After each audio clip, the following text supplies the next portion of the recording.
Shalom. Minggu ketiga bulan Oktober kita masuki dengan pertolongan dan kasih sayang Tuhan. Karena di hari ini kita semua diizinkan Tuhan untuk kembali belajar tentang firman-Nya yang menjadi kekuatan, pedoman dan penuntun jalan hidup kita. Di minggu ketiga di bulan ini kita dipayungi dengan subtema pemimpin yang membawa pembaharuan hidup. Dan kitab Kejadian 45 ayat 1 sampai 8 yang mengkisahkan tentang Yusuf mau meneladankan kepada kita dan mengajarkan kita untuk memilih pemimpin yang membawa pembaharuan hidup dalam situasi politik kita di saat ini. Bapak Ibu, saudara-saudara, anak-anak yang dikasihi dalam Tuhan Yesus Kristus, kalau kita melakukan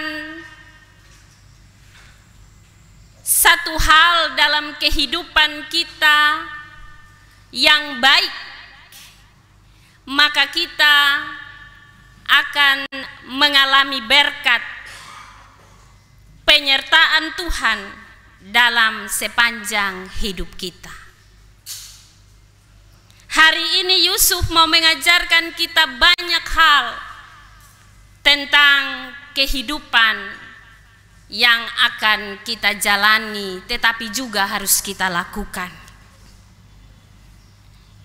Bacaan firman ini tidak lagi menjadi asing bagi kita karena dari kita masih anak-anak sekolah minggu kita sudah mendengar para pengasuh, guru-guru sekolah minggu cerita tentang kisah Yusuf. Dia dibenci oleh saudara-saudaranya. Saudara-saudaranya iri hati pada dia. Dan karena kebencian serta iri hati itu timbul rencana jahat. Rencana jahat itu lalu dilakukan bagi Yusuf. Dia dijual ke Mesir. Di Mesir dia mengalami banyak ujian dari Tuhan.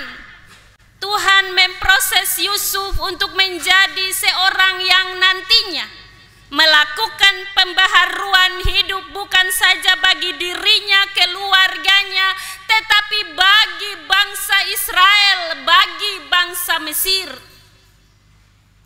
Dia ditempa dengan begitu keras oleh Tuhan. Dikhianati, ditipu, masuk penjara, dan mengalami rencana Tuhan dalam anugerah Tuhan bagi hidupnya. Bagian firman yang kita baca dan dengar ini mengkisahkan tentang Yusuf sudah ada di Mesir dengan sebuah posisi yang penting. Dia menguasai perekonomian bangsa Mesir. Dia menjadi seorang yang berkuasa, orang kedua setelah Firaun di Mesir. Satu-satunya anak Israel yang taat dan setia pada Tuhan, tetap mempertahankan imannya di tengah bangsa yang tidak mengenal Allah. Dan Allah menyatakan kehendaknya untuk menjadikan dia seorang bintang yang bercahaya bagi dirinya, keluarganya, dan bangsanya serta Mesir, orang-orang yang tidak mengenal Allah. Kisah ini diawali ketika Yusuf memperkenalkan dirinya. Bapak Ibu, biasa kalau kita sudah jauh, kita merantau jauh, lalu berpuluh-puluh tahun baru kita pulang ke kita punya kampung halaman, berjumpa dengan saudara-saudara kita, pasti sukacita, kerinduan, mereka sambut kita dengan penuh kebahagiaan, bahkan kita menjumpai mereka dengan sukacita. Tetapi lain kisah dengan Yusuf. Ketika Yusuf memperkenalkan dirinya kepada saudara-saudaranya, apa yang terjadi? Saudara-saudaranya takut dan gentar. Tidak ada penyambutan yang penuh dengan kebahagiaan dan sukacita. Tidak ada kegembiraan di sana. Tetapi di sana terjadi ketakutan, suasana yang menegangkan. Ini nanti apa yang akan terjadi dengan saudara-saudara Yusuf, itu pikiran mereka. Mengapa mereka takut dan gentar ketika Yusuf memperkenalkan dirinya kepada mereka? Karena mereka pernah melakukan kejahatan bagi Yusuf. Mereka pernah mengkhianati Yusuf, mereka pernah menjual dia. Dan akibatnya ketika mereka berjumpa dengan Yusuf dalam keadaan Yusuf sudah menjadi orang besar, mereka takut, mereka gentar. Jangan sampai dengan kekuasaan yang sementara Yusuf miliki, dia akan menindas mereka, membalas dendam kepada mereka yang sudah melakukan kejahatan kepada mereka. Tetapi apa kata Yusuf? Yusuf menangis,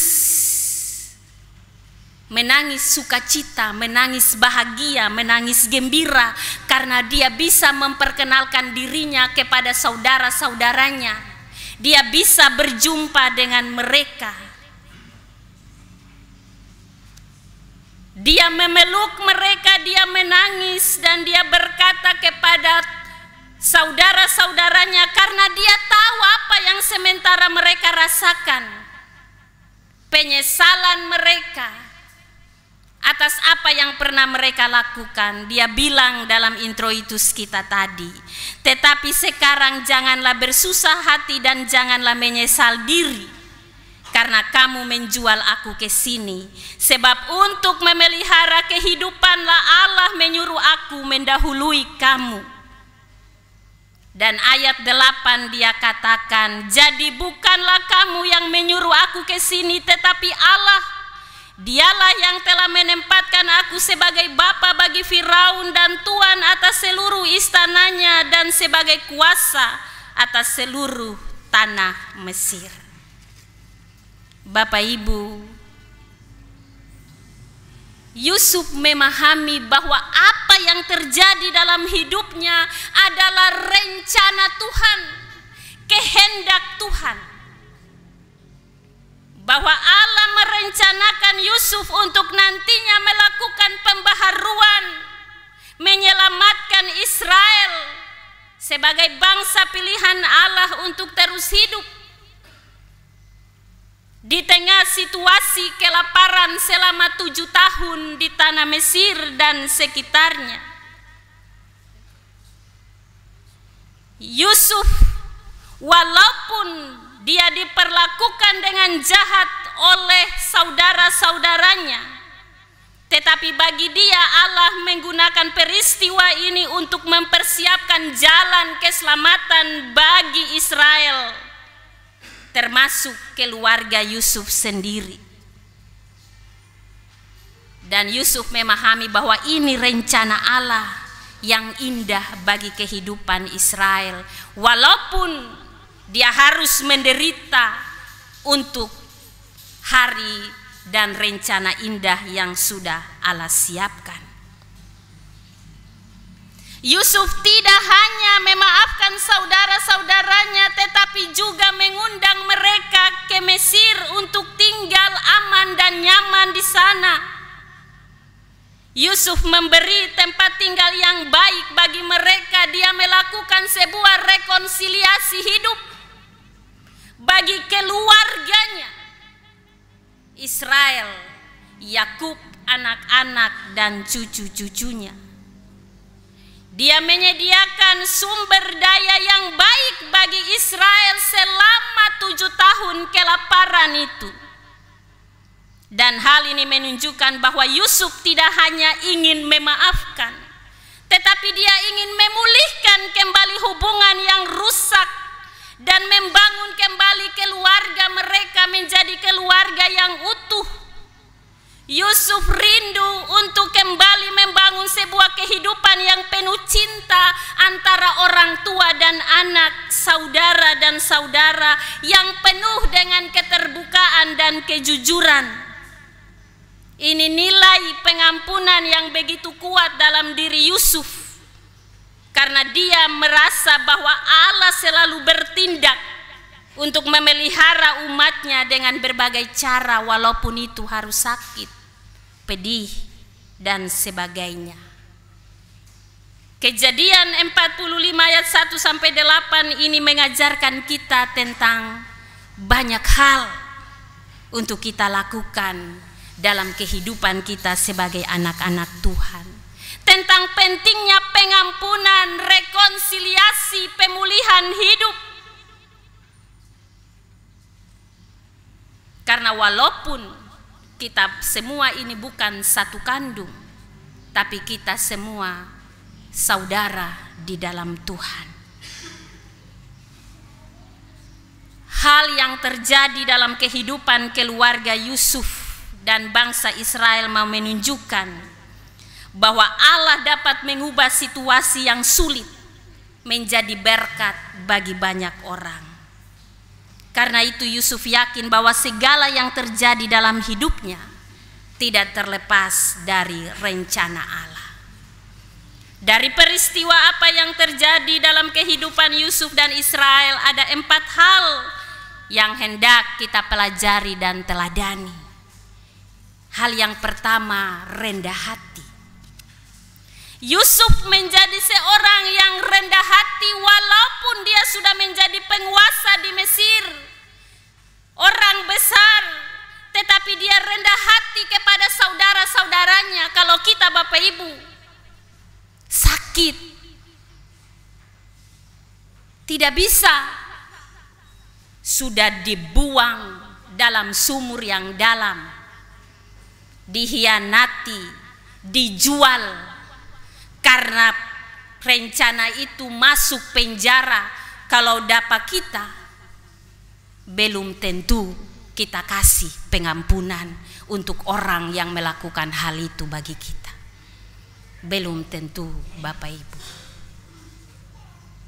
Bertubi-tubi apa yang dialami oleh Yusuf, di penjara, dihianati, ditipu dan seterusnya. Tetapi di sana Allah selalu ada bersama Yusuf.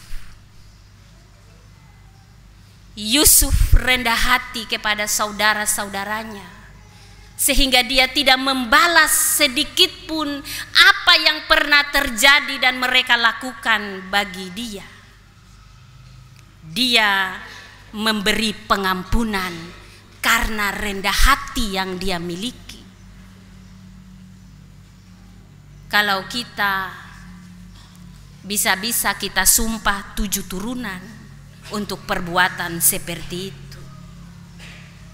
Tapi ini contoh dan teladan, kita belajar bahwa di dalam proses perjalanan hidup yang Tuhan izinkan bagi kita, itu rencana Allah. Tuhan izinkan karena akan indah pada waktunya.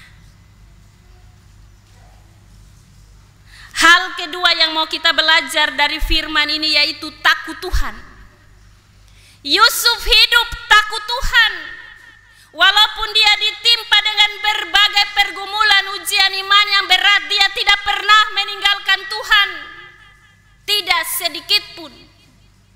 Malah dia datang berserah pada Tuhan, meyakini Allah akan mampu membawa dia keluar dari segala situasinya.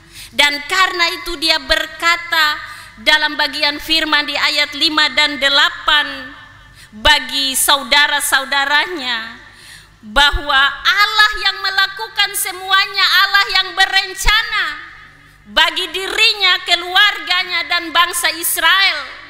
Dia meyakini apa yang terjadi dalam hidupnya itu rencana Allah, karena dia hidup takut Tuhan.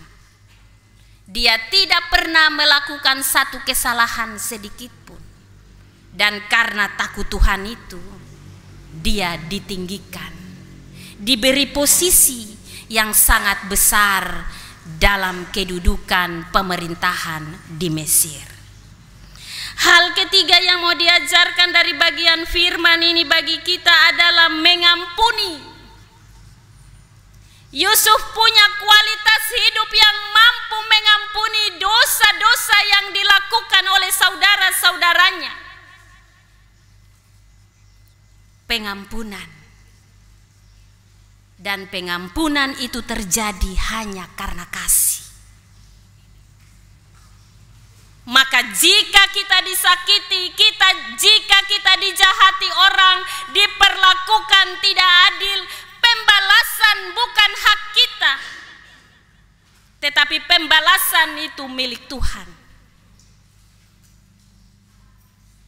Karena Tuhan tidak pernah tidur dan terlelap melihat setiap perbuatan manusia. Kalau saat ini kita disakiti, dihianati, dijahati, jangan balas. Karena Tuhan melihat apa yang kita alami. Tuhan tahu apa yang kita rasakan. Karena itu kasih tempat untuk pembalasan Tuhan, karena hak kita tidak ada di sana. Seperti apa yang dilakukan oleh Yusuf. Dia tidak balas kejahatan yang dilakukan oleh saudara-saudaranya. Dia mengampuni dengan tulus. Bagi saudara-saudaranya. Karena itu ketika kita ada dalam situasi seperti Yusuf, beri tempat untuk Tuhan berperkara bagi setiap kesakitan kita, kepedihan kita, tangisan kita, pengkhianatan yang kita alami. Jangan balas kejahatan dengan kejahatan. Sebab kitab Amsal pasal 17 ayat 13 berkata, orang yang membalas kebaikan dengan kejahatan, firman Tuhan berkata, kejahatan tidak akan menjauh atau menghindar dari pintu rumahnya. Maka saat kita disakiti, Tuhan tahu apa yang kita rasa. Tuhan lihat apa yang orang buat bagi diri kita. Sekalipun orang tidak tahu kita disakiti, difitnah, tapi Tuhan tahu semuanya. Dan percayalah, Dia tidak terlelap dan tertidur melihat setiap perilaku buruk orang lain bagi kita. Beri pengampunan, karena pengampunan itu akan memberi kelegaan bagi kita, sukacita. Kita kalau simpan dendam, Bapak Ibu, sakit hati, itu penyakit yang kita simpan. Tuhan bilang hati yang gembira itu obat. Jadi walaupun kita ada dalam tekanan, tantangan, persoalan, orang bikin kita apa jadi kita, jangan balas.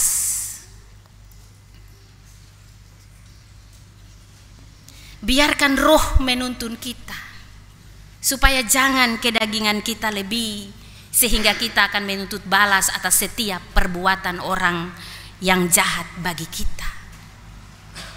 Beri tempat bagi Tuhan. Kasih biar Dia bikin sesuka hati.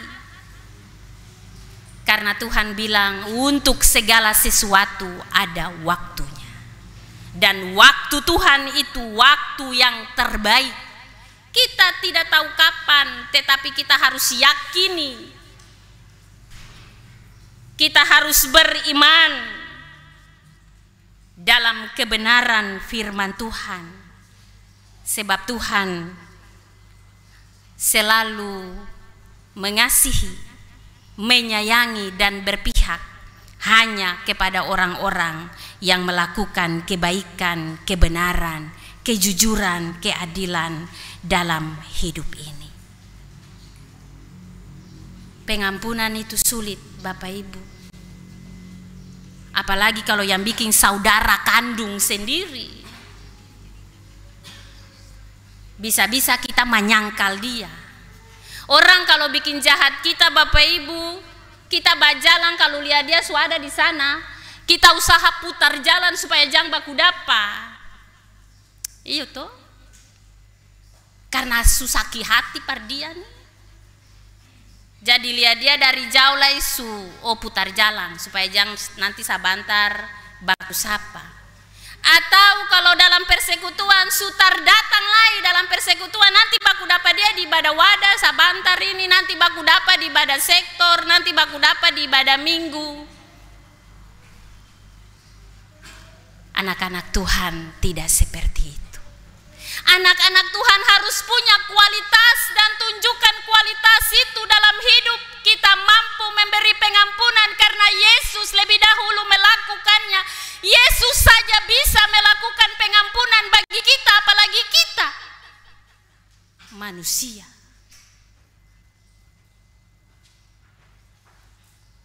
Dalam sebuah pengorbanan dia mampu memberi pengampunan itu bagi Bapak Ibu dan saya. Dan itu teladan yang diajarkan untuk kita memberi pengampunan. Ketika kita mampu memberi pengampunan, artinya kita mampu menyangkal diri seperti Kristus. Sejahat apapun orang buat, kita tunggu pembalasan Tuhan akan ada pada waktunya. Sebab yang tabur baik akan tuai yang baik, tabur yang jahat akan tuai yang jahat. Itu firman Tuhan, dan firman Tuhan itu ya dan amin. Hari ini kekal sampai selama-lamanya, dia tidak berubah. Maka yakini, jika saat ini kita ada dalam pergumulan itu, rendah hati seperti Yusuf, beri pengampunan, dan hidup takut Tuhan supaya kita mampu melakukannya. Hal yang terakhir yang Yusuf ajarkan bagi kita, pembaharuan hidup. Ketika kita bisa rendah hati, kita hidup takut Tuhan, kita mampu mengampuni dan memaafkan, maka kita akan dapat melakukan pembaharuan dalam hidup.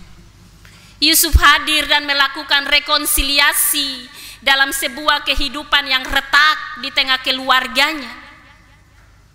Maka jika saat ini kita ada dalam pergumulan itu, mari kita hadir untuk membawa pembaharuan, rekonsiliasi, mendamaikan dalam sebuah perselisihan, pertengkaran dan pertikaian. Jangan katong jadi api dalam sebuah masalah, tapi jadi air untuk memberi kesejukan, untuk memadamkan api itu. Ini contoh yang Yusuf ajarkan bagi kita.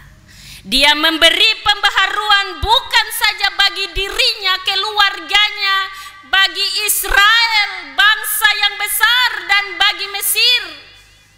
Dan dampak dari apa yang dia lakukan itu bagi bangsa lain, bangsa yang tidak mengenal Allah.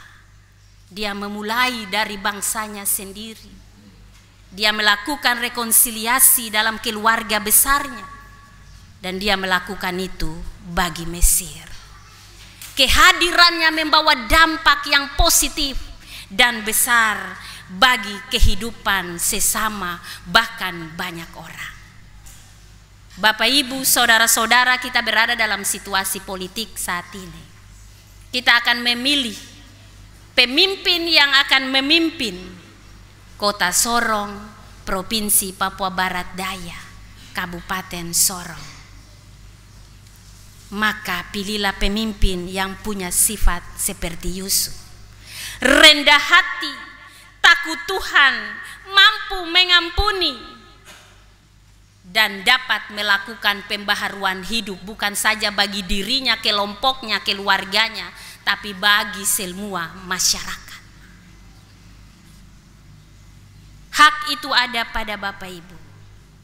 Maka minta hikmat Tuhan supaya kita dalam tanggung jawab sebagai warga negara, warga bangsa ini, untuk memilih pimpinan kita yang akan membawa rekonsiliasi, membawa pembaharuan bagi tempat, tanah, negeri di mana kita berada saat ini. Jangan kita tergiur oleh kesenangan sesaat satu hari, tetapi kita harus berpikir sebagai orang-orang yang hidup di atas tanah dan negeri ini. untuk memilih yang tepat, yang hidup takut Tuhan, yang rendah hati, yang mampu mengampuni, dan dapat melakukan pembaharuan bukan saja bagi dirinya, tapi seluruh masyarakat di dalam daerah dan wilayah ini. Biarlah dalam kehidupan kita, Roh Kudus akan memampukan kita untuk melakukan apa yang firman Tuhan katakan bagi kita di hari ini. Kita belajar dari Yusuf, minta Roh untuk bekerja supaya kita mampu melakukan apa yang dilakukan Yusuf dalam keteladanannya ketika dia hadir menjadi seorang pemimpin yang membawa pembaharuan hidup bagi dirinya, keluarganya, Israel dan Mesir. Kita diutus untuk jadi berkat bagi sesama dalam hidup ini, menghadirkan shalom Allah dimanapun kita berada. Yusuf sudah melakukannya. Bagian kita masih diberi kesempatan untuk melakukannya di hidup yang Tuhan anugerahkan bagi kita saat ini. Tuhan memberkati kita dengan firman-Nya. Amin.